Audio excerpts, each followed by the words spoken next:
Pessoal, bom dia a todos. Para quem ainda não tive a oportunidade de conhecer, meu nome é Rômulo Bertuzzi, eu sou professor do Departamento de Esporte e hoje eu estou aqui na condição de presidente da Comissão de Pesquisa para apresentar o palestrante para vocês. Tá bom? Mas antes de apresentar brevemente o professor Sérgio e passar a palavra a vocês, tem sempre aqueles recados operacionais da manhã. Tá bom? Passarão duas listas para vocês. Essa lista, que está apenas solta, assim, não existe uma capa, é uma lista de presença para aquele que tem interesse em receber o certificado da participação como ouvinte da palestra dessa manhã. Tá bom? Então, por isso é muito importante que você coloque os seus dados de maneira legível para que ele possa ser encaminhado para o seu e-mail e depois você possa imprimir. O outro recado é para os alunos que estão regularmente matriculados na condição, como na disciplina de pós-graduação. Tem essa lista de presença que vocês devem preencher, que vocês já estão acostumados. E dentro da lista de presença, tem um outro questionário, que é este daqui, que é sobre a avaliação da disciplina. Então, vocês deverão fazer uma avaliação sobre a disciplina referente ao ciclo de conferências, tá bom? Peço para vocês, para a gente entregar até o final da apresentação dessa manhã, tá ok?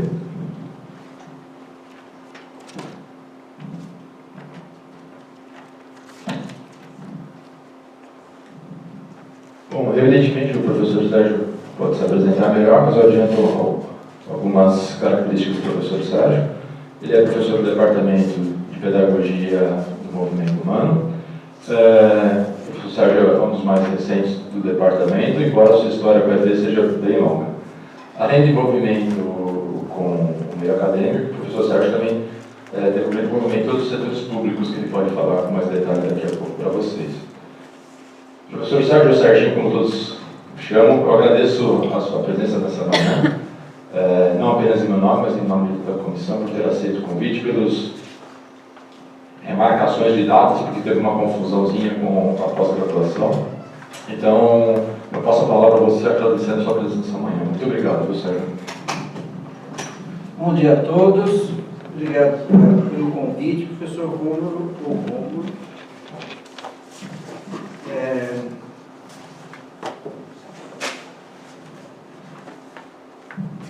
um prazer sempre falar com as pessoas, prazer encontrar pessoas, colegas com quem eu estudei, falar para professores catedráticos, como o professor Guilmar, que está aí hoje no fundo do auditório.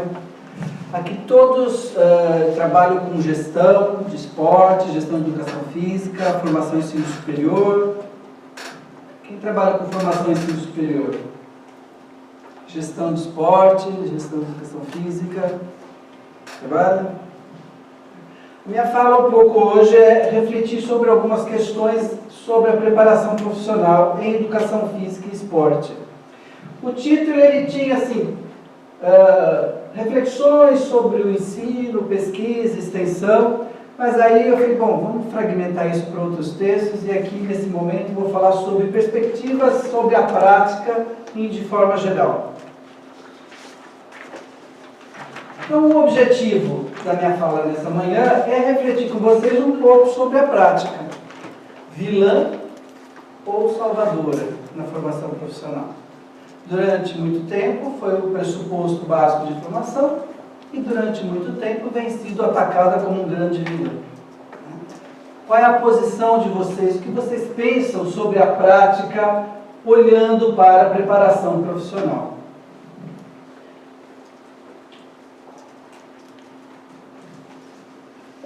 Primeiro ponto, que a preparação profissional ela está vinculada às ações de pesquisa, ensino e extensão na universidade, senão não se constitui um curso para estar na universidade. E ela deve oferecer, no primeiro momento, ao graduando, um corpo de conhecimentos que o possibilite atuar de forma eficaz e competente junto às demandas do mercado de trabalho. Essa é uma das premissas. E eu acrescentaria mais uma, né? O quanto que a prática ela está vinculada nas ações de formação continuada de cada um dos profissionais, de educação física, escolar e não escolar, e do esporte. como é que cada profissional, voltando-se para suas ações de formação continuada, tem um olhar sobre a prática, seja quando busca no ensino superior, seja quando busca em cursos em paralelo, qual é o olhar que a prática ocupa na formação continuada dos profissionais dessa área. Então, como eu falei para vocês, ela tem sido ponto de divergência e durante um bom tempo, nos últimos anos, ela tem sido a vilã da história da formação de professores, da formação de profissionais de educação física e esporte. E ela vai em divergência às expectativas dos graduandos, às concepções de docentes no ensino superior. Então, aqui a gente tem uma diversidade de olhares de docentes do ensino público ao ensino privado, não só nas redes básicas, mas também no ensino superior, e nas finalidades do papel a ser ocupado em um curso de formação de educação física, seja inicial, seja em ações de extensão, formação continuada. E a grande pergunta é possível pensar na prática como ponto de partida e como ponto de chegada na preparação profissional em educação física e esporte? Quem acha que sim, por favor, levanta a mão. Ninguém acha. Um acha que sim, dois. Quem acha que não? Quem está indeciso? Então, tá bom. Eu sou conhecido como aquele que acredita um pouco sobre isso, né? Por isso, meu trabalho ao longo de toda a minha carreira, minha formação, é no campo da pedagogia do movimento humano, ou seja, só na aplicação dos contextos de intervenção. É lógico que eu faço uma fala um pouco enviesada, mas eu tento argumentar em relação a isso do meu olhar, tanto de ensino, quanto de pesquisa, quanto de extensão nesse campo.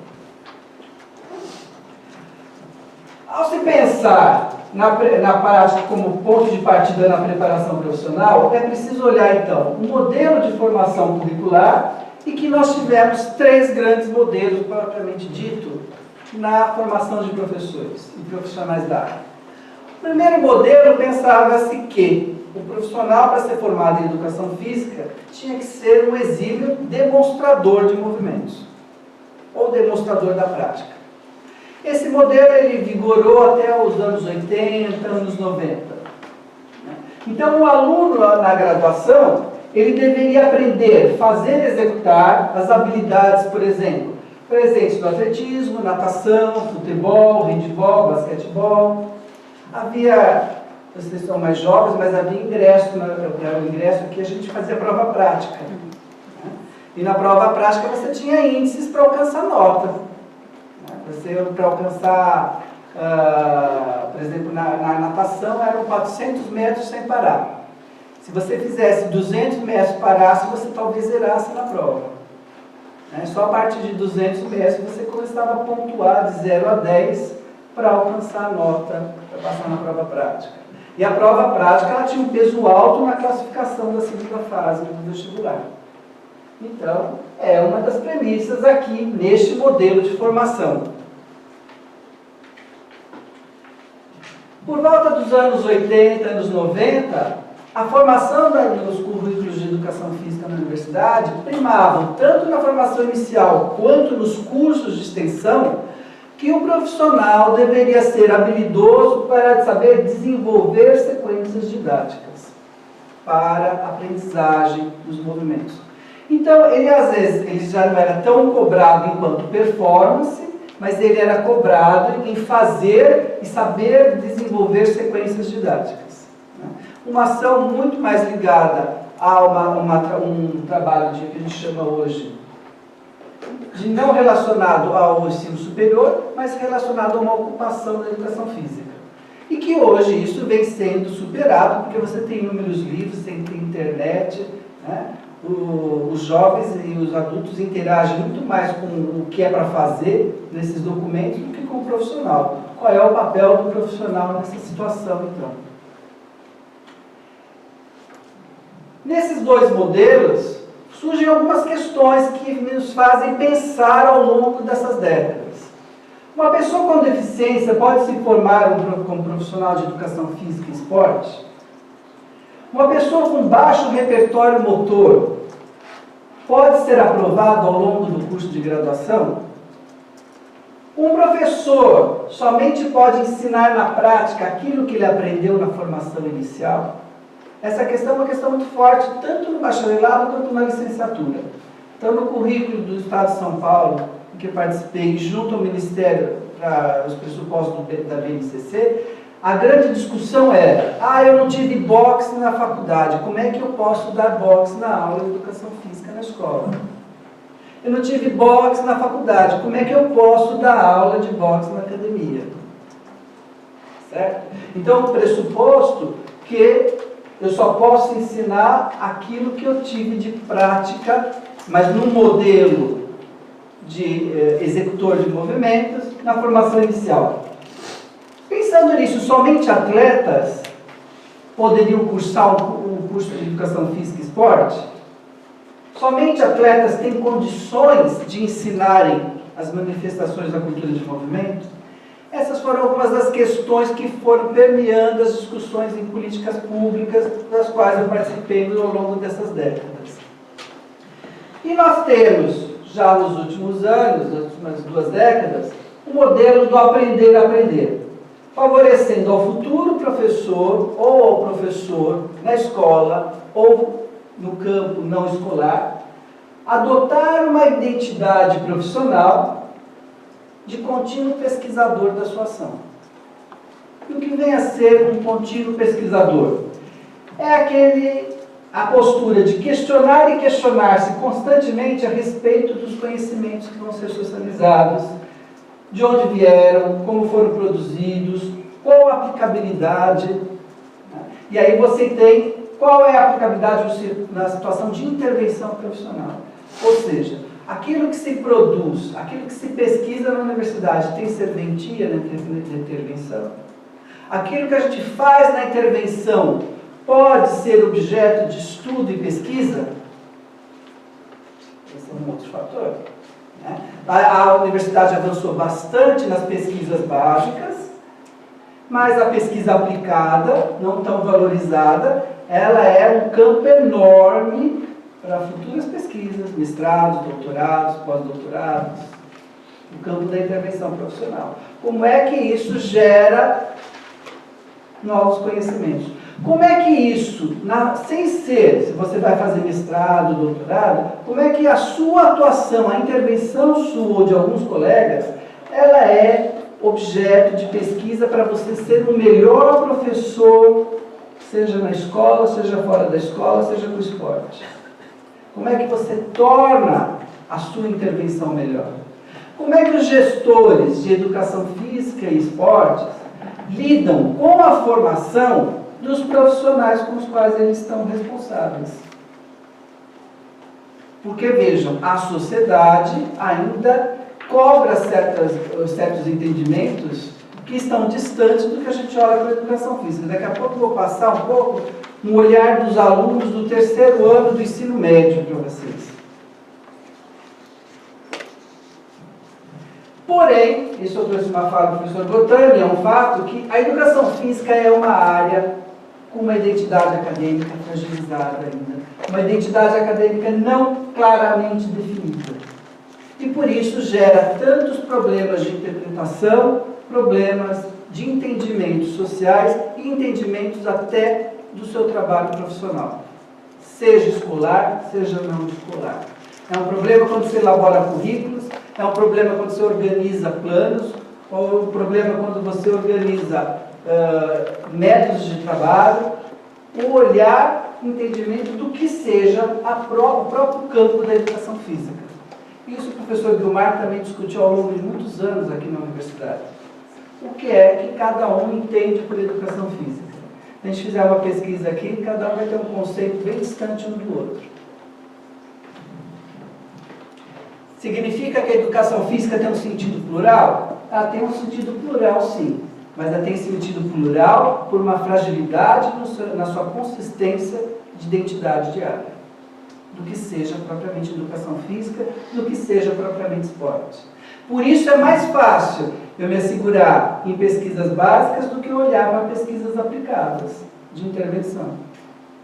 Porque quando eu vou para pesquisas de intervenção, eu tenho que entender primeiro qual é o que a gente chama de identidade profissional de quem atua, para compor um campo de estudos do que a gente chama de prática docente.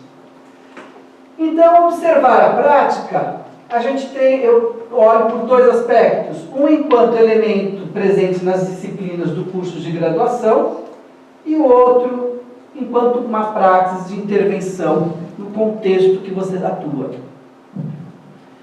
No que se refere nas disciplinas de graduação, vocês têm a possibilidade, no sentido de preparação profissional, para aquisição de conhecimentos básicos ou aplicados, e aí a gente tem usado a expressão da prática como laboratório de experimentação, né? Experimentação laboratorial.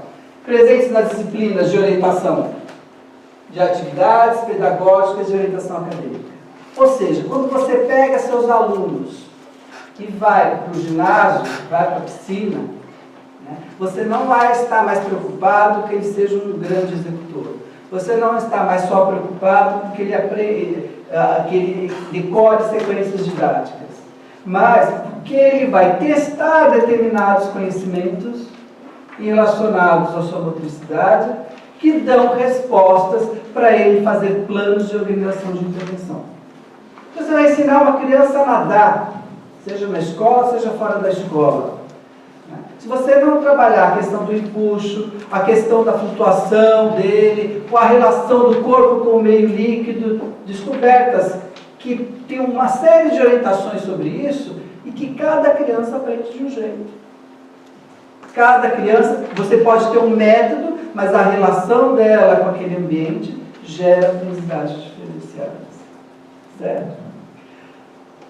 A prática deveria, então, favorecer na formação inicial, com que cada um dos alunos buscasse a origem dos conhecimentos, a forma como foram obtidos, as técnicas para a produção e generalizações para as outras situações. No que se refere à prática enquanto praxis, então você tem as possibilidades de laboratório nas experiências de intervenção. Isso se dá tanto em formação inicial como formação continuada, quanto para o seu próprio aluno ou cliente na relação que você atua. Certo? Então vejam, se eu pegar a educação física escolar, 2 aulas por semana no sistema público de 50 minutos, considerando que o menino sai da sala, chega na quadra, se vai fazer chamada ou não, e depois tem o tempo de volta, o que sobra de prática, seria impossível pensar num modelo de aquisição de habilidade motora. Né? Mas como é que se dá aquela relação de aprendizagem na aula, que você possa ter depois oficinas para amplitude da aprendizagem procedimental dele, ou que ele possa se otimizar em outras situações de lazer dele para aprender mais coisas. Como é que eu organizo um programa para isso? Por que alguém vai na academia fazer musculação? Qual a finalidade dela? É só a musculação dar o resultado que ela quer, se ela não tiver um trabalho, um conhecimento que auxiliem os objetivos iniciais dela? Então, são informações, quando você vai para a prática, ou seja, a prática associada à teoria, como é que você organiza a sua intervenção que leve conhecimentos também para com quem você atua. E aí a gente chama isso de identidade profissional. É entendida como um mecanismo criado e recriado em vários momentos da situação profissional.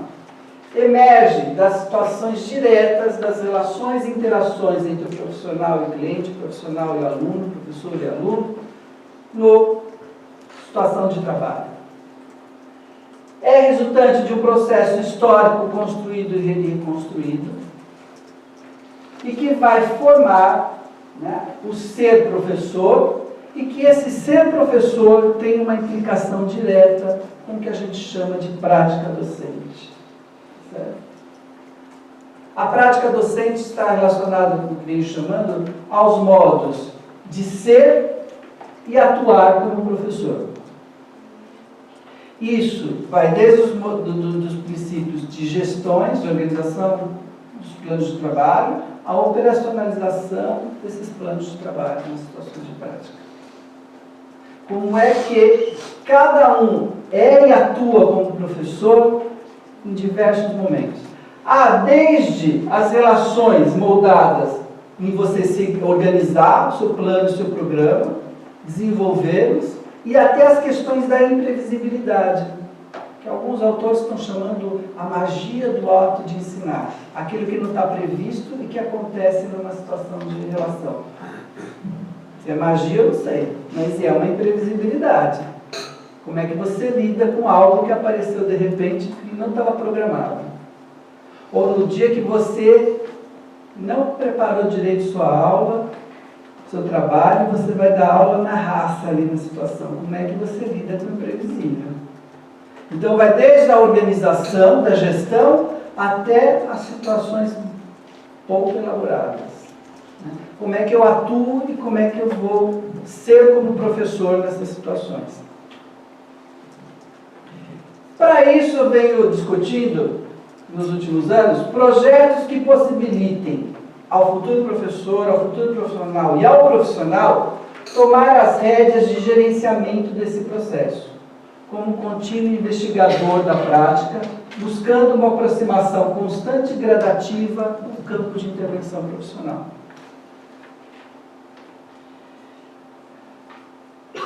Aqui eu vou pular um pouquinho, que eu quero discutir com vocês aqui, olha.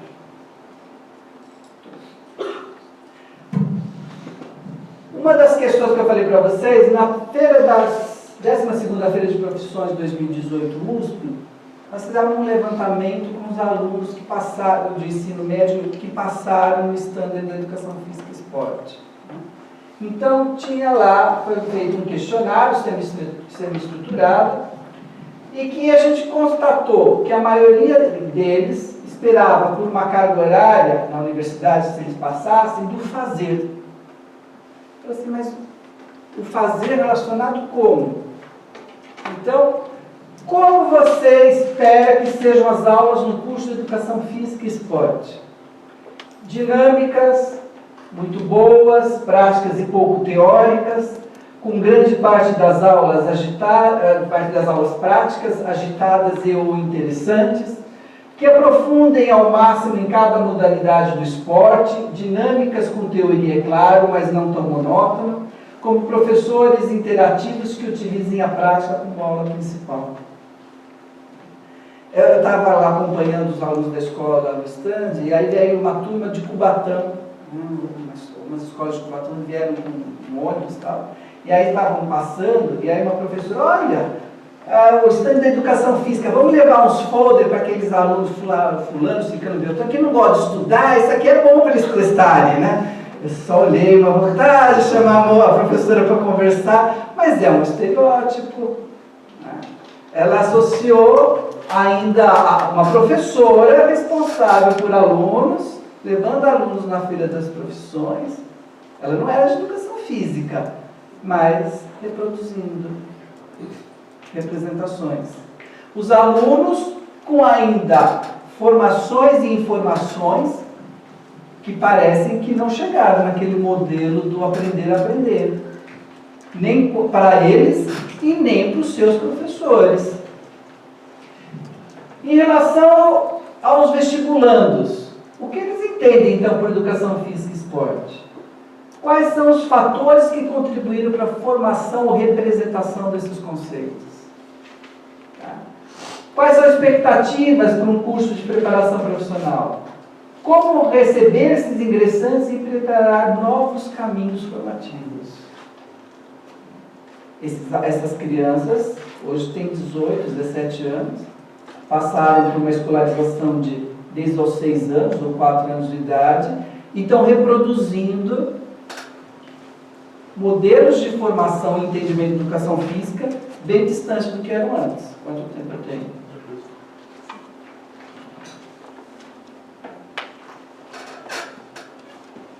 Relativas ao profissional que atua no mercado de trabalho, escolar e não escolar. Ao longo dos 40 anos, quais foram as principais modificações e transformações no mercado de trabalho? Porque se eu tenho um aluno, ano passado, de 17 anos, 18 anos, tendo essa fala, o que nós temos no mercado de trabalho, então? Porque alguém trabalhou com eles, no mínimo na escola. Quais foram as implicações dessas transformações no mercado de trabalho e a formação profissional em educação física e esporte? O que é ensinado na aula, no conteúdo na educação física escolar? Como o profissional da escola seleciona o conteúdo?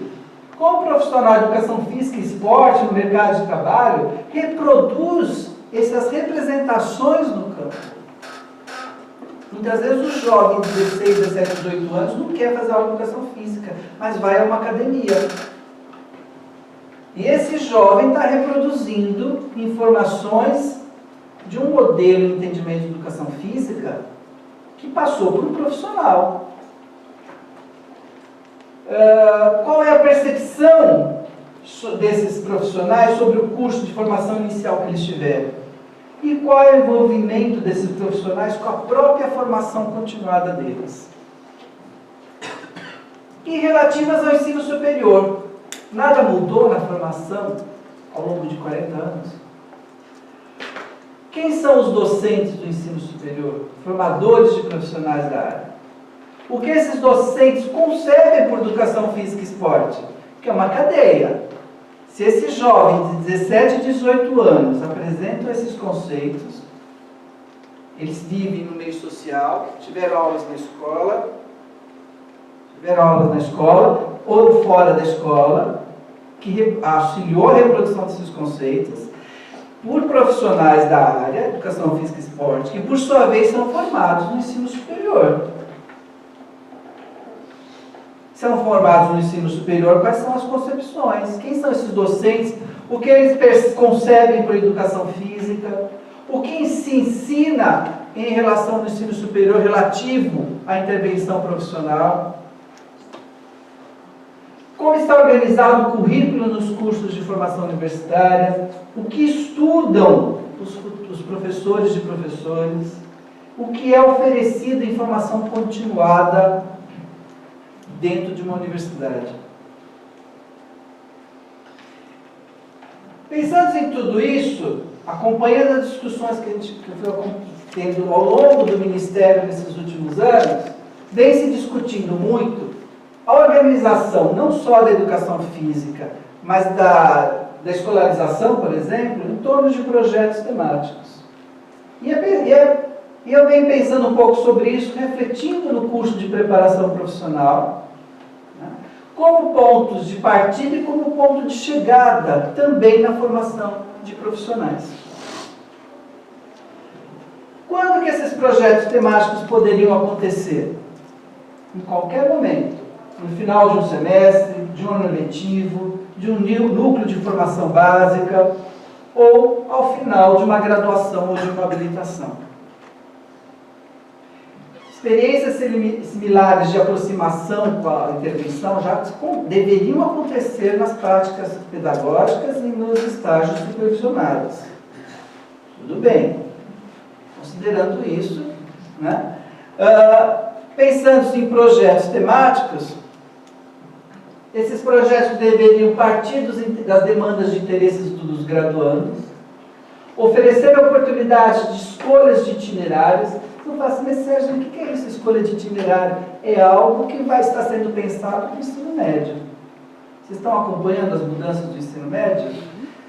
Os outros passaram pelo ensino médio. Então, o ensino médio vai deixar, tem duas disciplinas do que todos vocês tiveram. Educação, língua portuguesa e língua matemática, e educação matemática. As outras disciplinas deixarão de existir com esse nome e passarão a compor áreas de linguagens, que a educação física tem sido inserida nessa, área de ciências sociais, ciências humanas, ciências da natureza, né? E aí você está se propondo itinerários de aprendizagem. Ah, mas isso está longe do ensino superior. Não está, não. Não está porque, mas eu trabalho no curso privado. Não interessa. Mesmo o curso privado tem um dos objetivos, a formação do ensino médio para o vestibular. E o vestibular vai ser alterado no prazo de 5 anos. Entrando em vigor essas mudanças no meio educacional brasileiro, em prazo mais ou menos de 5 anos, você tem uma alteração do vestibular para o ingresso. Tendo alteração do vestibular do ingresso, você vai ter uma pressão nos cursos de formação de preparação profissional diferenciada também. E é preciso pensar em itinerários formativos desses alunos. Esses itinerários devem levar também a uma reflexão na pesquisa acadêmica, no ensino, na extensão, e devem culminar em projetos, em produtos, aliás, parciais e finais. Então, é uma organização mais ou menos assim, eu apresento ali em 4 fases, tá? Então, eu vou e volto aqui no slide para vocês acompanharem. Na fase 1, todas as mudanças, elas não acontecem do nada. Então, você tem que partir de algo conhecido para chegar a construções de novas. Na fase 1, você tem as disciplinas normalmente organizadas no currículo de formação universitária e que demandam determinados conhecimentos dos alunos na graduação. Então, na primeira fase, a atividade curricular ela é estabelecida o que não está ao longo dos anos, nas disciplinas para a disseminação de conhecimentos. Na segunda fase, esses conhecimentos das disciplinas deveriam ser integrados em temas que norteariam a escolha dos alunos para determinados produtos. Então, você tem na fase 1 as disciplinas e na fase 2 a integração de determinados conteúdos para a organização de projetos. Na terceira fase, os alunos elaborariam um plano de ação que poderia ser seguido por diferentes itinerários de aprendizagem. Ou seja, nesse momento entram as disciplinas optativas em que cada aluno pode escolher um caminho diferente. Eu posso fazer um projeto sozinho, mas é preferencialmente em grupo. Posso estar eu, o Romulo, o Gabriel, outra pessoa lá. E cada um tem o mesmo tema de projeto, mas cada um passou por disciplinas, vamos ser chamadas obrigatórias, e cada um escolhe disciplinas optativas diferentes que culminem na organização e desenvolvimento do projeto, e atendimento do projeto. São olhares diferentes, itinerários diferentes, que os alunos poderiam escolher ao longo do seu trabalho. E na quarta fase é a operacionalização desses itinerários para a situação de intervenção prevista. Como é que isso funcionaria? Um exemplo, né, gente? Eu posso ter um projeto chamado Adultos em Corrida. Eu acho que eu fiz um esforço de pensar ao longo de toda uma graduação, tá? Mas ele poderia ser pontual ao final de um núcleo básico. Então, tem um projeto chamado Adultos em Corrida. Finalidades: elaboração de um sistema de avaliação para adultos acima de 35 anos. Por que 35? Porque ele foi lá, posto 35 anos. Sem prática regular de atividade física e que queira iniciar a prática de corrida de média e longa distância, evitando sobrecargas articulares. Ora, o requisito mínimo para essa fase do projeto acontecer é que os alunos tenham cursado disciplinas na área de concentração, por exemplo, como organizado aqui na IFE, na biodinâmica do movimento humano. Então, esse projeto não precisa acontecer só ao final de uma graduação. Ao final de um núcleo de disciplinas, eles têm condições de elaborar isso aqui. Para atender, você tem uma demanda, você abre uma demanda, chama esses adultos, veja quem quer se inscrever. Avaliação do sistema de avaliação dos sujeitos participantes do grupo. Disciplinas também na concentração de biodinâmica, ou seja, momentos ao longo do primeiro, segundo ano, esses alunos poderiam já participar de projetos relativos a isso. Elaboração e desenvolvimento do programa. É lógico que aqui você precisa de disciplinas de concentração na pedagogia do movimento do corpo humano ou do esporte. Então, são exemplos de temas, de projetos, em que os alunos têm as suas disciplinas, mas em todo momento da sua graduação, eles voltam para alguma situação de intervenção. Ah, mas eu sou um aluno que gosta mais de pesquisa. Ora, no seu grupo você pode estar organizado numa situação de fazer mais trabalho de pesquisa, de buscar informações, de produzir questões para serem levantadas, estudadas na pesquisa. Né? São formas de você organizar. Saber mais, exercício físico, nutrição e atividade física, são exemplos de possibilidades de projetos temáticos que aconteceriam ao longo da formação. Para isso, algumas medidas seriam necessárias, porque, por exemplo, no ensino superior, ninguém abre mão do seu pedaço. Quantas aulas tem sua disciplina, Romulo?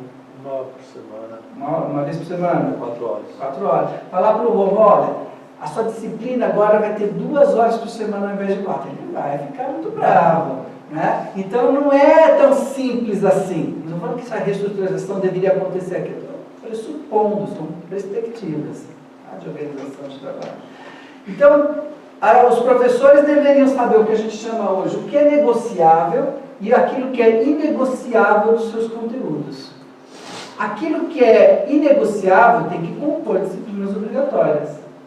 Aquilo que é negociável não vai deixar de ser ensinado, mas pode compor outras disciplinas optativas, com outros nomes diversos, e que vão abranger processos, itinerários de aprendizagem diferentes dos alunos.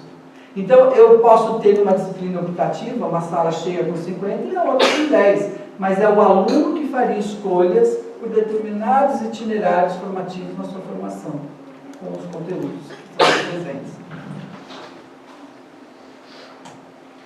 Isso seria um plus na formação inicial, e que, de certa forma, aproximaria um pouco mais os formandos do seu processo de intervenção profissional.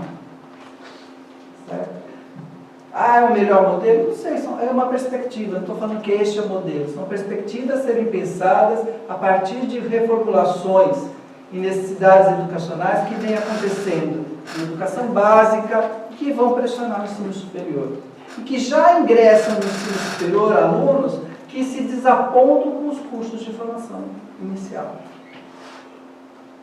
A maioria de que empresta educação física e esporte é porque tem alguma paixão em relação à sua motricidade, ao seu corpo. Quando você nega isso e você só apresenta um caráter que a prática é a malvada, você está negando a expectativa dele em relação ao seu curso de formação.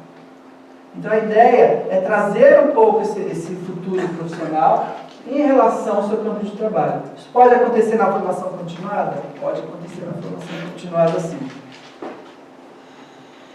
E por isso, eu já não ponho mais um ponto de interrogação, mas eu ponho um ponto de exclamação, que é possível pensar sim a prática, enquanto pesquisa, enquanto ensino, enquanto extensão, organizadas em projetos que vão do ponto de chegada ao ponto de partida na preparação profissional em educação física e esporte. A minha fala, vocês vão poder olhar com mais calma se quiserem, ela está saindo na revista Educação Brasileira de Educação Física e Esporte, aqui da escola. Tem a versão em português e a versão em inglês.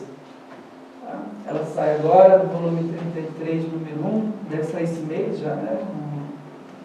Está saindo esse mês. Agradeço ao Romulo pela ajuda.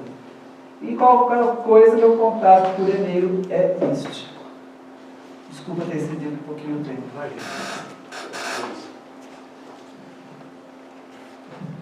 Muito obrigado, Serginho. Nós temos tempo agora para uma sessão de perguntas e respostas. Alguém gostaria de iniciar? Ninguém?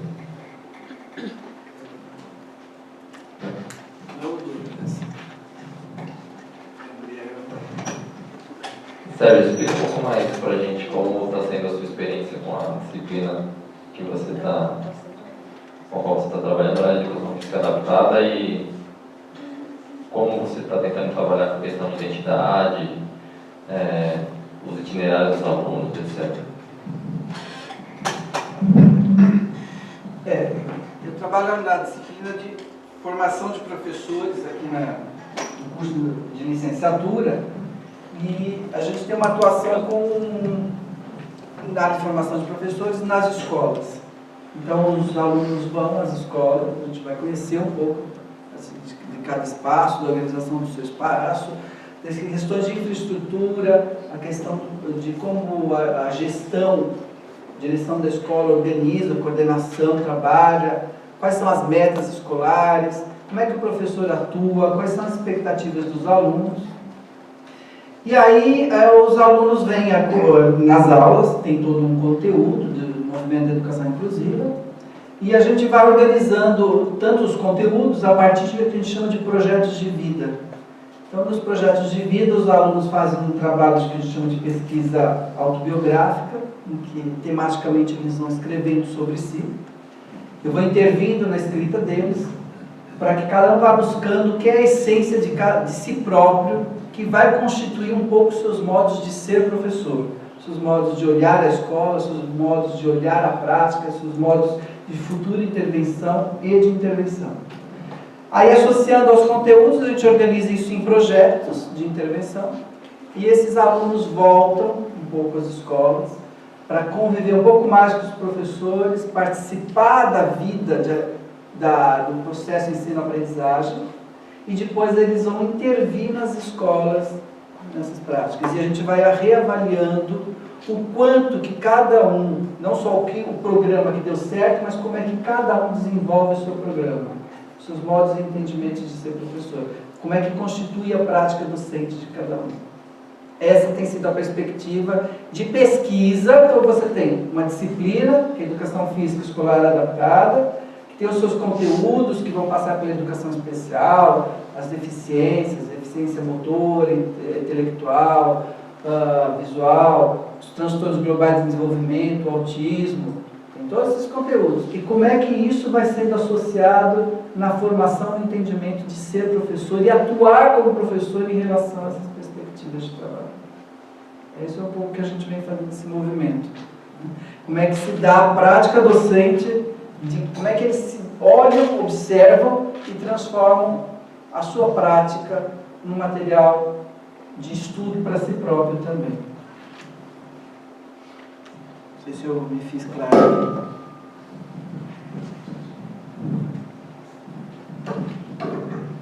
Professor, bom dia. Eu queria uma opinião. Hoje nas escolas, principalmente nas particulares de grande porte, não existe mais o profissional, não existe só o profissional de educação física. Por conta deles terem o extracurricular, que é de modalidades esportivas, muitas escolas estão deixando com que os professores de educação física não atuem mais, estão terceirizando professores. Na grande maioria são técnicos de clube. Eu queria saber a sua opinião sobre isso, principalmente quando você apresentou aí essa questão dessa preparação, desse conhecimento, de todo um segmento que tem do professor que é diferente de um técnico esportivo. E, além disso, quando você fala da adaptada, as escolas elas não podem deixar de oferecer para as crianças de inclusão um curso extracurricular. E como esses profissionais que são terceirizados, que na grande maioria são técnicos, eles estão atuando nas escolas. É uma pergunta que sempre um pouco em saia justa, mas... Quer que desliga a filmadora? Eu vou começar pela segunda parte, né? Tem o trabalho de pesquisa que eu faço em pedagogia, com o esporte e com o paradesporto escolar. Então, por exemplo, no paradesporto escolar, a gente tem um movimento que acontece assim. As competições vão acontecendo em âmbito da diretorias de ensino, ou delegacias de prefeituras, ou da rede privada. E vão se juntando até você apurar o campeão de São Paulo para disputar com o brasileiro. Falando no paradesporto escolar. Aí começam alguns problemas, né? Mas tudo bem, são remediados. Você não tem uma equipe de futebol de 5 para cegos numa mesma escola. Você vai juntando, então você começa a tirar já a questão. Mas os alunos formando grupos de escolas com uma equipe, né? Quem sabe dão 2 para disputar e dê um campeão para São Paulo e tal. Só que quando chega na hora de interestados, o que a Secretaria de Esportes faz, o que a Secretaria da Pessoa com Deficiência faz. Ela tira o profissional de educação física ou de esporte da escola, ele fica como um tutor dos alunos, ou nem tutor, mas um cuidador dos alunos, né? O tutor interage mais.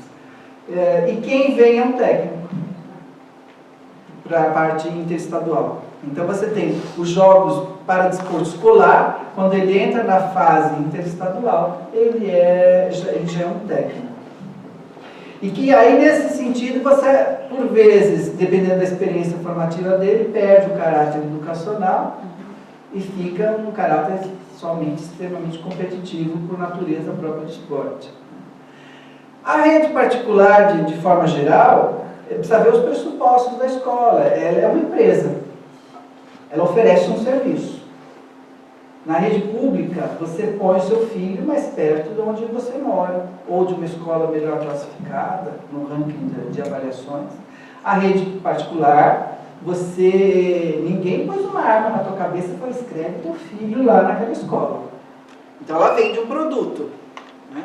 Quando ela vende um produto, que já não está mais funcionando.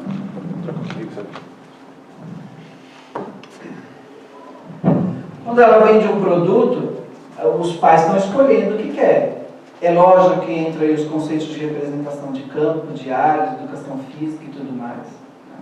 Que cabe um profundo esclarecimento da sociedade. Eu acho que nós, profissionais de educação física e esporte, que atuamos na intervenção, ou que atuou na intervenção, deve à sociedade algumas respostas.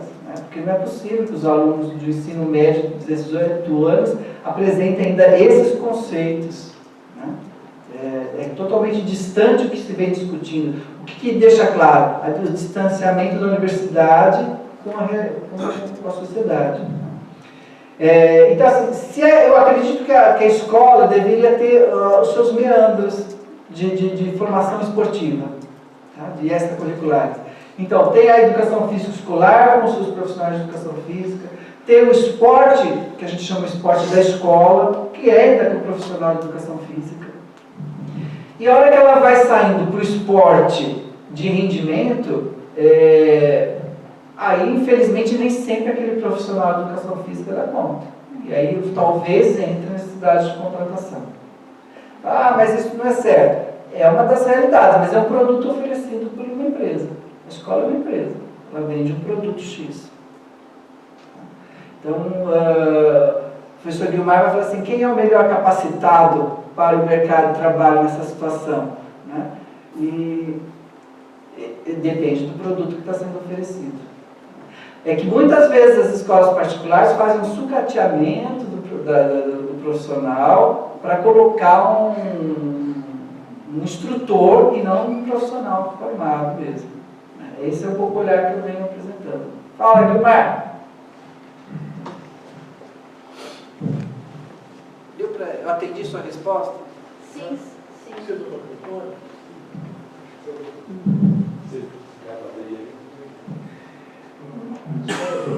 Está ouvindo? Estou ouvindo. Quanto tempo nós temos? Mas não está no estande, né? Então, nós estamos preocupados com a questão da formação profissional, é isso? E você você mescla e apresenta duas formações ao mesmo tempo.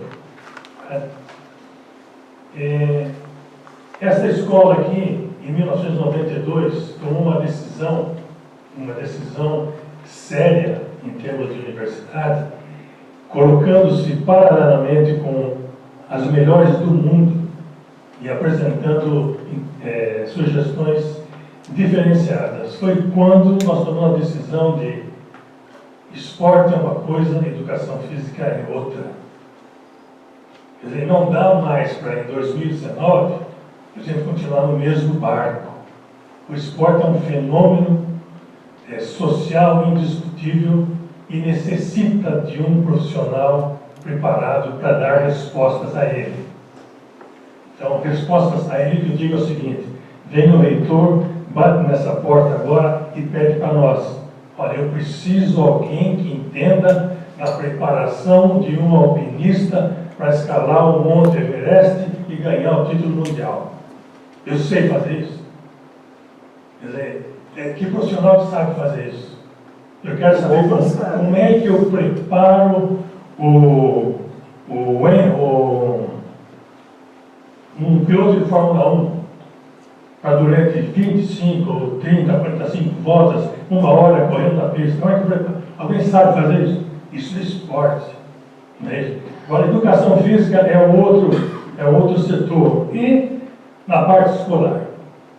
Nós vamos ter um seminário, o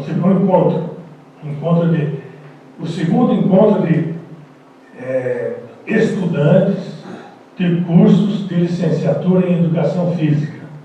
Esse segundo encontro, quem promove é o Instituto de Cinesiologia Humana de São Paulo. Cinesiologia Humana, apaguem a sua ideia de cinesiologia humana que vocês têm aqui e ampliem para Cinesiologia Humana igual estudo do movimento humano. Não é biomecânica, não é fisiologia, é isso aí. Esse instituto faz esse encontro pelo segundo ano. Nós enviamos para cursos de educação física do estado de São Paulo. Não fomos mais para Minas, para Rio, Paraná, não, São Paulo. Mandamos convite no ano passado para 42 cursos de educação física do estado de São Paulo, convidando para o evento e convidando 2 alunos, 2 estudantes, num evento de 25 vagas. Nós não queremos mais conversar no atacado, queremos no varejo, para olhar olho no olho e discutir as questões que se apresentam. No ano passado, nós recebemos somente 9 indicações de cursos de educação física, licenciatura. Isso quer dizer, muitas coisas, entre elas, quem são vocês no Instituto para convidar nossos alunos? Até por aí passa a questão. Esse ano, mandamos para 56 cursos de educação física por aqui. A inscrição vai até dia 19 de junho. O encontro é dia 29 de junho. Quer dizer, o Serginho me respondeu. Eu mandei para ele o convite. Precisamos de 2 alunos da USP para esse encontro. Ele me responde: professor, sinto muito. Nós não temos alunos para isso. Não tem interesse ou estão com outras atribuições? Bom, quero ver até dia 19 quantos vão responder. Até hoje nós temos 7 inscrições. 7. Que escolas falaram? A minha escola de educação física, a Unimep de Piracicaba, está indicando esses 2 alunos. A Unasp indica esses 2. A Unibis indica esses 2. Bom, então o Serginho coloca isso. Eu, como reitor da universidade, vou procurar saber, escuta, quantos alunos tem no curso de licenciatura em Educação Física da USP? Vai falar assim, professor, são 3. São 3 alunos interessados em fazer licenciatura. Daqui a pouco acaba a licenciatura, não tem mais. Quem que vai dar aula na escola? Agora o reitor vai falar assim, escuta, você tem só 3 inscritos, fecha o curso. Ele tem direito de falar isso. Fecha o curso. Porque há algum tempo atrás, eu fui para o Maranhão, uma universidade federal, tinha quantos alunos inscritos no curso? 36. Quantos professores? 54. Quer dizer, em que momento no mundo você entende que uma universidade tem mais professores do que alunos? A proporção entre um e outro é muito grande. Então, Serginho, seria uma pergunta, dizer, o que a USP está fazendo para aumentar o número de interessados no curso de licenciatura, numa dimensão que, conforme vai indo, nós vamos não ter mais professores, e aí volta a questão do comércio. As escolas particulares têm 200, 300 alunos por turma. Elas não vão fechar, ainda mais com a ideia atual da educação brasileira, que as universidades particulares vão voltar a ser a maioria delas na formação profissional. E eu encerro com uma posição do senhor Isaías Rau. Isaías Alba, quem conhece, quem não conhece, diretor do Instituto Butantan, um dos mais famosos cientistas brasileiros. Numa entrevista à revista Veja, ele diz o seguinte: eu não sei por que a Unesp, a Unicamp e a USP ainda formam farmacêuticos e professores de educação física. Na opinião dele, isso é uma situação que é uma profissão que não mais merece uma posição na universidade. E nós estamos indo ao encontro disso com 3 alunos preparados para fazer o curso. Então fica o convite para, se alguém aqui é formando em 2019, em licenciatura, tá? Se alguém conhecer alguém formando em 2019 em licenciatura, para ir a esse encontro nosso de estudantes. Obrigado.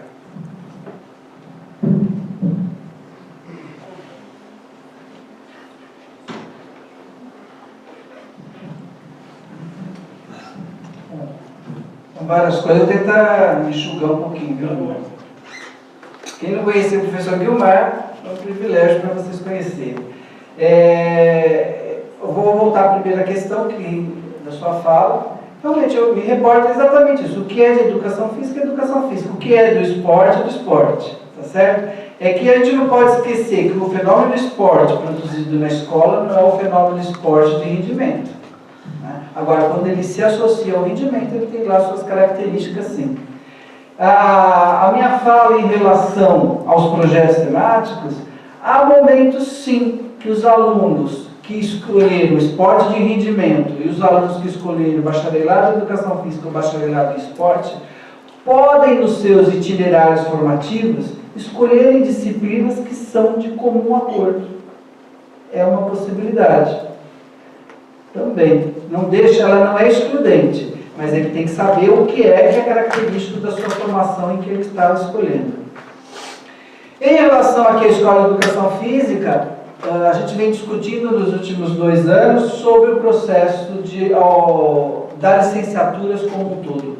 Isso é um fenômeno que acontece nas universidades públicas, não é só na USP, mas nas universidades públicas em que você tem um acesso diferenciado, a queda da escolha. Em 2011, eu estava na Secretaria de Educação de São Paulo e a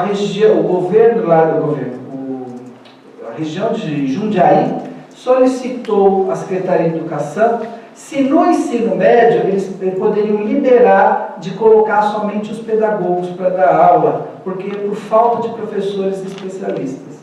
Ora, se você pegar a região de Jundiaí e Campinas, ali não faltam universidades e faculdades formadoras especialistas. Mas você não tinha um interesse de atuação no mercado de trabalho. Aqui você tem um ingresso dos alunos, que em sua maioria acabam escolhendo pelo bacharelado e voltam depois para reingresso em educação física e voltam picadamente, né? Bacharelado em esporte ou educação física e voltam para a licenciatura depois. Esse ano nós conseguimos aumentar um pouco mais o número já de alunos na licenciatura, mas há discussões se a necessidade, por exemplo, de um ingresso separado, né? Porque as universidades particulares têm muitos alunos ainda que buscam a licenciatura. Então, por que não dar chance deles ingressarem no vestibular logo no primeiro ano no curso de licenciatura? E depois eles podem fazer reingresso no bacharelado se prestarem a prova. É uma das possibilidades. Mas tudo que você mexe com a universidade pública, você conhece muito bem, é lento. Não é um processo revolucionário da noite para o dia. Né? Há necessidade, sim. E tudo isso no texto eu acabo discutindo, que em função das dificuldades de uma área academicamente definida e sustentada, né, nos seus ramos de pesquisa, ensino e extensão, leva a essas divagações. Né? E o quanto as coisas são separadas e o quanto que as coisas precisam ser olhadas, que em determinados momentos elas se mesclam sim. No entendimento, talvez na formação, e na própria perspectiva da prática de ser professor ou profissional de educação física e esporte. Mas a gente vem discutindo. É muito bem-vindo se você voltasse aqui à universidade para ajudar a discussão. Então, para encerrar, eu gostaria de fazer a última pergunta. Já que veio a batata quente da educação física, eu quero te dar uma batata quente do esporte agora, para não ficar desproporcional. O professor Guilmar comentou que 1992, houve um momento crítico em que essa unidade optou pela separação da educação física e do esporte. E esse ano, 2019, ou seja, algumas décadas depois dessa primeira mudança, o bacharelado do esporte passa também por um momento bastante importante, vamos dizer assim, que é a mudança da grade curricular. Não exatamente a mudança da grade curricular, mas das suas proporções de disciplinas baseadas em esporte e disciplinas baseadas em conceito, vamos chamar dessa maneira. Eu tenho uma vivência no esporte relativamente longa. Fui um atleta fake, mas fui. Poser, né? Fui atleta bem ruim. Fiz mestrado, fiz licenciatura em plena educação física, mestrado, doutorado, pós-doutorado, livre docência, tudo em ciências do esporte. Além disso, eu fui treinador de atletas de alto nível, de escalada, professor. Eu trabalhei com escalada, não em alta montanha, mas trabalhei com escaladores. Então, por azar aqui, tinha alguém que poderia solucionar o problema da escalada se o reitor quisesse. E também gosto de ler e pensar um pouco sobre a área. Não sou um militante, não sou uma pessoa que dedica ao estudo de análise e estudos das grades curriculares, mas eu gosto de pensar sobre isso. Estou dando para essa introdução porque eu também acredito que a prática para a formação do profissional é importante. A minha pergunta é, mas da forma que ela é oferecida hoje, ela atende à demanda que a sociedade impõe para o bacharelado em esporte? Ou seja, vamos supor que existe uma demanda muito grande, para continuar no exemplo da escalada, de profissionais do esporte. E também para não achar que eu estou fazendo uma pergunta mais de cunho pessoal em algum outro esporte, mas vamos ficar na escalada. Vamos supor que a escalada fosse o esporte mais popular do Brasil. A forma pela qual a universidade, os cursos de uma forma geral, incluindo aqui da EFE, ele oferece essa vivência prática no esporte, você acha que atende a demanda para uma boa formação de um bacharelado em esporte? De um bacharel em esporte? Tudo saia justa, né? Que eles me colocam, né? Porque a gente fica na discussão dos currículos, aí a gente vai levando de cada lado. Eu vou escorregar na resposta em função do que eu falei de hoje, né? Eu entendo que as preparações profissionais deveriam olhar de novo a relação com a prática numa outra perspectiva. Então, a priori, entendo que as formações deixam um pouco a desejar em relação à prática. E penso que a pesquisa, o ensino e extensão, no campo da pedagogia do movimento, no campo da educação física, no campo do esporte, deveriam ter uma atenção para a prática um pouco diferenciada.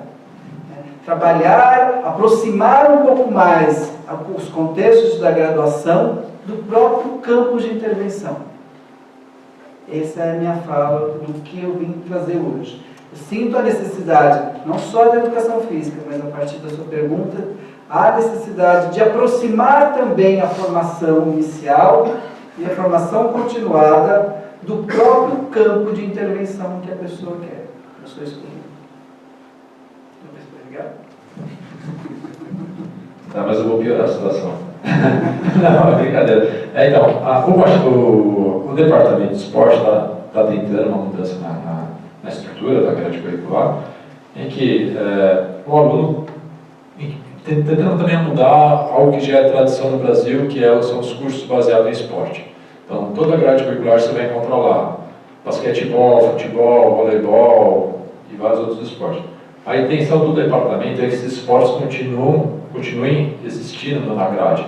Porém, o aluno faça a opção pelo qual esporte ele quer, ou pelo qual ele acha que tem mais chance profissionalmente, o interesse de escolher. Então, ele teria os 2 anos de núcleo básico, mais um núcleo básico em ciências do esporte, com disciplinas básicas das ciências do esporte. E depois, ao longo dessa formação, ele é obrigado a fazer algumas disciplinas desses esportes, mas deixaria a encargo do aluno escolher qual esporte que ele quer, que ele acha que tem mais afinidade ou mais perspectiva para a sua formação profissional. E evidentemente que isso está encontrando uma resistência muito grande na EFE, mas isso é um papo para um outro momento. Por que eu fiz a pergunta? Por que eu fiz essa pergunta se a forma pela qual é oferecida é apropriada? Apesar de eu acreditar que ela é importante. Nós temos uma grade curricular, por exemplo, a disciplina que você citou, que é um encontro de 4 horas na semana. Então, a estrutura já não permite uma vivência prática tão elevada. Segunda pergunta que sempre surge: qual esporte que eu vou selecionar? Enquanto você estava falando, eu fiz uma busca aqui. Nós temos hoje 26 esportes olímpicos, dos quais ainda se desdobram em outras modalidades. Por exemplo, o ciclismo, você tem prova de pista, montanha e estrada. Então, desses 26, já passados 30 facilmente. E temos ainda os 15 esportes de inverno olímpicos. Isso só ficar nos olímpicos. Então, nós teríamos aí uma gama de mais de 50 esportes para serem escolhidos. Quais nós devemos escolher? A universidade tem condição de atender toda essa gama de esportes, né? Talvez não. Talvez uma grade de 4 anos não seja suficiente para isso. E essa é uma das motivações, algo que tem levado à reflexão, essa comissão que está tentando propor uma nova grade curricular, pensando nisso. Talvez nós não tenhamos a condição de oferecer, dentro de um curso de 4 anos, a vivência, a experiência prática, que é importante para a formação do profissional. Então a ideia é você dar um período maior de disciplinas baseado em conceitos e deixa o aluno buscar a informação dos aspectos práticos a partir de disciplinas que são oferecidas na EFE ou de créditos feitos fora da EFE, evidentemente de instituições que são reconhecidas pela EFE. Essa é a perspectiva. Essa última fala foi só para defender, porque eu faço parte da comissão que está propondo essa nova grade, mas e tornar público qual é a intenção dessa nova grade. Quer comentar alguma coisa? Olha, vendendo o peixe, eu acho que cabe bem os projetos temáticos dentro dessa estrutura. Né? Você pode ter a organização desses projetos que não pegaria um esporte, mas pegaria um núcleo de esportes comum, com os mesmos objetivos. Tem uma escola que a gente trabalha, chama Alves Cruz. Não sei se vocês conhecem, né? Heitor Penteado, uma escola de ensino médio, ela é pública. É uma escola é um programa de ensino integral, modelo de Pernambuco, em que os alunos têm as eletivas, têm as disciplinas obrigatórias e eletivas proporcionadas pelos professores e eletivas deles. Né? Então, quarta-feira, por exemplo, do meio-dia até as 2h30, 3h, os professores todos estão em reuniões na escola. E é o momento em que os alunos desenvolvem as eletivas deles. Eles também trabalham com projetos de vida nessa escola. E aí os alunos propõem, eles têm mais de 200 projetos propostos no início do ano, e só podem desenvolver 20 na escola ao longo do ano. Então tem um lá, um menino, a gente foi entrevistar, falou assim, professor, eu fiz um projeto que era para dormir nesse horário, mas não foi aprovado. Né? Então, aí tem um de teatro, tem um de cabeleireiro, tem um de maquiagem, e tem 2 relacionados a esporte escolar. É lógico que a questão do esporte teria que ter o profissional, então a diretora da escola, ela é também de educação física, ela tem o CREF, então ela participa um pouco da reunião e quando eles vão para a eletiva do esporte deles, ela está supervisionando. Né? Mas aquele momento é um momento organizado pelos alunos. Então, os próprios alunos na universidade, eles têm uma autonomia que eles podem se organizar em momentos. Né? Aqui na EFE, por exemplo, você tem a questão na hora do almoço, os alunos participam de treinamentos. Quem é que dá esses treinamentos? São já formados, são pessoas mais formadas que vêm. Esses momentos podem ser considerados momentos eletivos deles também dentro do currículo, não sei por que isso é dissociado. Ainda tem que incorporar essas... que é o que essa escola incorpora. Entendeu? Os alunos não podem, é uma escola de ensino médio, os alunos não saem dentro da escola, ficam das 7 às 4 da tarde, eles não podem sair da escola. E tem não só aquilo que é proposto num programa do Ministério, grade comum, programa proposto por disciplinas optativas, que lá são chamadas de eletivas, mas eletivas propostas por eles, que deem sentido a eles. Então, assim, projetos temáticos, momentos de eletivas produzidos pelos alunos, talvez seja um caminho para organizar um pouco a demanda dessa grade curricular. Então, mais uma vez, eu gostaria de agradecer, não, foi ótimo, eu gostaria de agradecer o professor Sérgio, muito obrigado, Sérgio, pela excelente explanação. Esse agradecimento não é apenas em meu nome, mas de toda a comissão de pesquisa. Muito obrigado. Pessoal, tem bom, mais alguma pergunta? Deixa eu fazer a mesma pergunta. Podemos. Eu que pensei que não ia ter pergunta. Agora o bacharel em educação física. Bom dia, professor. Eu sou Eric Dias, eu sou aluno da licenciatura de outra universidade. Sobre uma fala do professor ali atrás, sobre por que está diminuindo tanto o número de interessados em fazer licenciatura no Brasil. Eu acho que isso parte muito do papel do professor nas aulas no ensino básico. Os professores de educação física atualmente, eu acho que, não vou falar que a maioria, mas parte deles não estão agindo na educação física da maneira que ela deve ser elaborada, como a ciência que estuda, que se utiliza de outras ciências. Eu acho que é por isso que está diminuindo bastante o número de interessados pela licenciatura, porque os alunos não estão conhecendo a verdadeira essência da educação física dentro do ambiente escolar. A gente sabe que a educação física passou por transformações que tem a ver com o aspecto social, o aspecto político de cada época, e desde militaristas e com novas tendências, desenvolvimentistas, construtivistas e crítica, e se embasa muito no papel do professor, na identidade docente que a gente fala, do que eu acredito que eu posso trabalhar com os alunos. Uma pergunta simples, mas ao mesmo tempo muito complexa. Para o senhor, o que é educação física? Qual é o principal papel da educação física dentro da escola?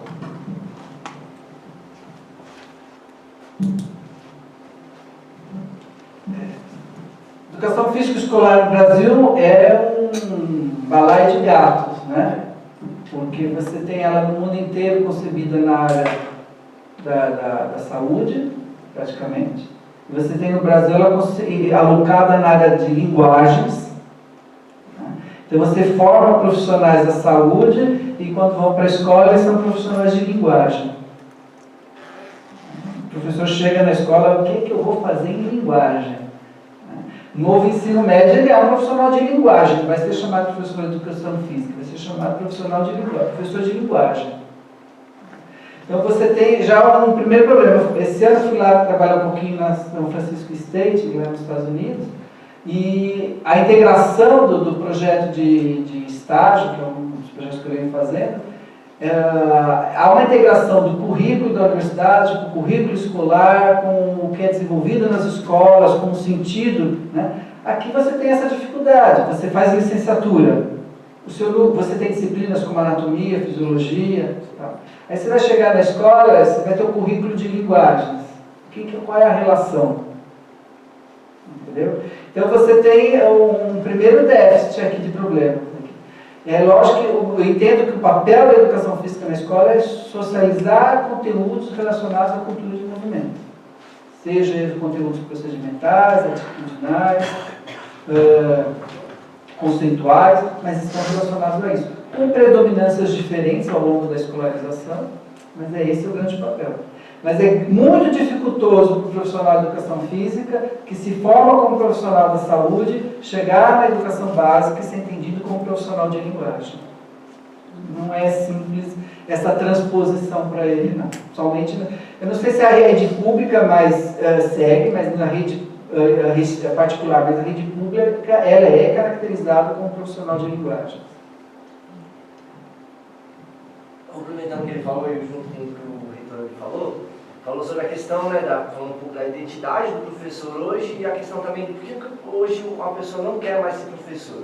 Um dos atrativos eu creio hoje, como professor de educação física, trabalhando no ensino público, que o salário do professor de educação física é uma miséria.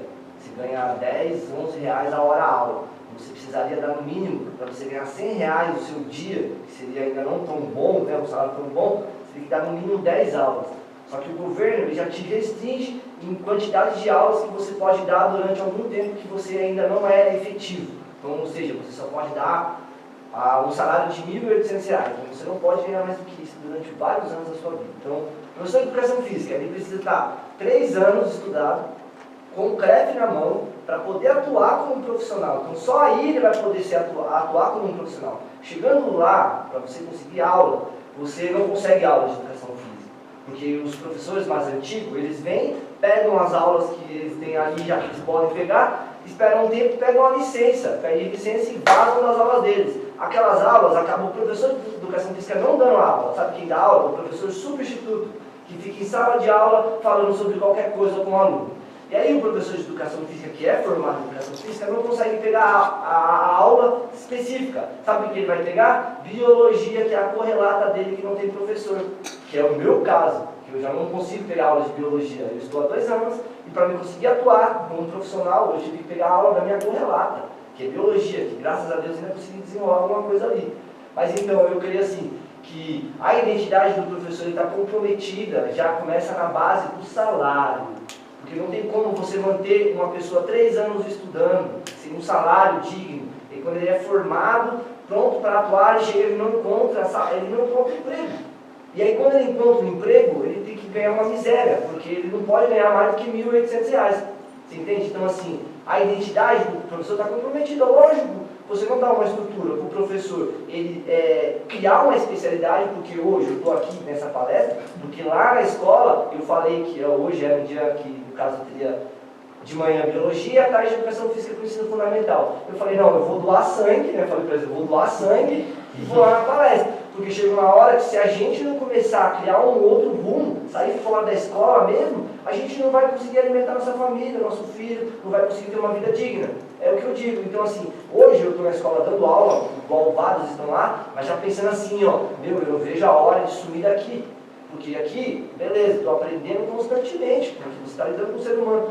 Mas e aí? O que você vai trazer mesmo mais lá para frente, quando alguém olhar para você e falar assim, o aluno vai olhar para você, o professor não tem um carro, o professor não tem uma casa da hora, o professor não faz umas viagens legais, o aluno sabe o que ele vai olhar para o professor? Vai debochar do professor. E você acha que um ser humano, que na verdade o ser humano não gosta por baixo, e a educação física hoje na escola, ela não é nada considerada. Justamente pelo fato que o professor não tem como criar uma identidade, sabe? Que eles não dão essa estrutura. E aí eu digo assim, a pergunta da minha juntando aqui. E aí, pode um cara que não tem, porque lá tem vários professores de educação física que são gordinhos, professores que, se perceber lá, ó, faz um saque, professor de vôlei, o professor nem sabe o que é um saque. Professor, chuta uma bola, o professor vai chutar uma bola e fala, minha nossa, professor, não, fica quietinho no teu canto aí. Então assim, pode hoje um professor que não tem essas habilidades nenhuma, nem essas competências, atuar na área? As condições, obrigado por ter vindo, né? Não foi doar sangue, Não vou doar sangue, Poderia assistir alguém mais jovem, mais bonito falando, mas veio para cá. As condições salariais, elas são condições problemáticas, realmente, no Brasil como um todo. Fui fã, por exemplo, desse projeto de ensino integral, um programa que o professor ganha 75% a mais no salário, então é um diferencial hoje em dia na educação. E a sua questão, eu volto àquela questão lá da década de 80. Né? Uma pessoa com deficiência, então, não pode ser um professor de educação física? Então, o que é que a gente espera do professor de educação física? Que seja um exímio demonstrador? É que quando a gente se reporta somente a questão do demonstrar, do fazer, a gente perde o que você é o papel do ensinar. Como é que eu chego no aprender a aprender? Então, assim, o que é que está precisando para ajudar os professores de educação física?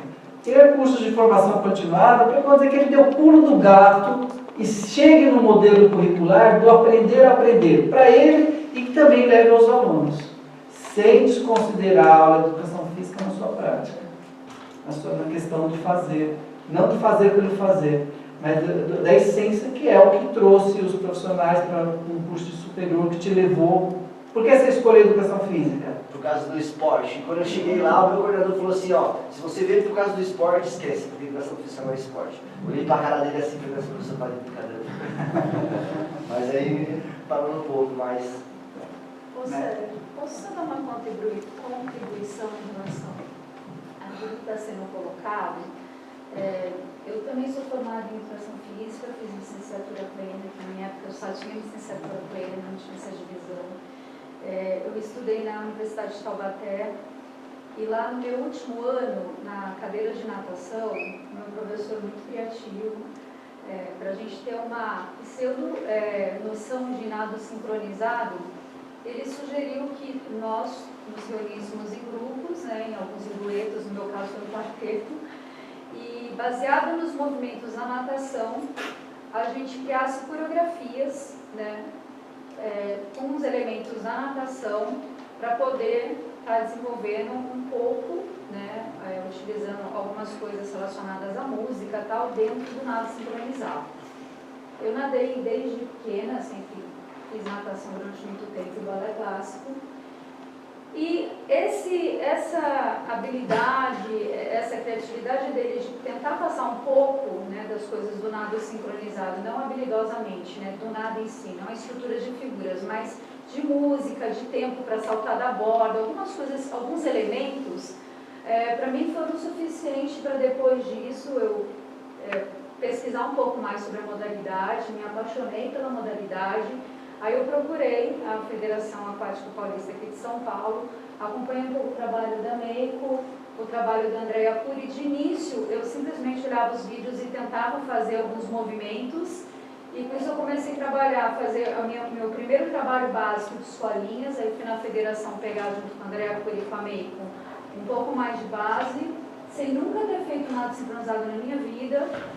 Durante um tempo eu tive que parar como professora para treinar, porque minhas alunas chegaram no nível que eu já não conseguia mais fazer o que elas faziam, e a gente ficou durante muitos anos competindo aqui com o pessoal do Paineiras, com o pessoal da Assim, e graças a Deus disputando, pelo menos na escolinha básica, a gente conseguiu em primeiro, segundo, terceiro lugar, porque eu tive uma base muito boa. Então eu acho que, na minha opinião, em relação à educação física, se você tem uma base muito boa, seja dentro da natação, nas habilidades básicas aquáticas, seja no esporte em si, eu acho que você tem sim condições de, continuando a estudar e procurar, porque essa é uma busca de cada um, né?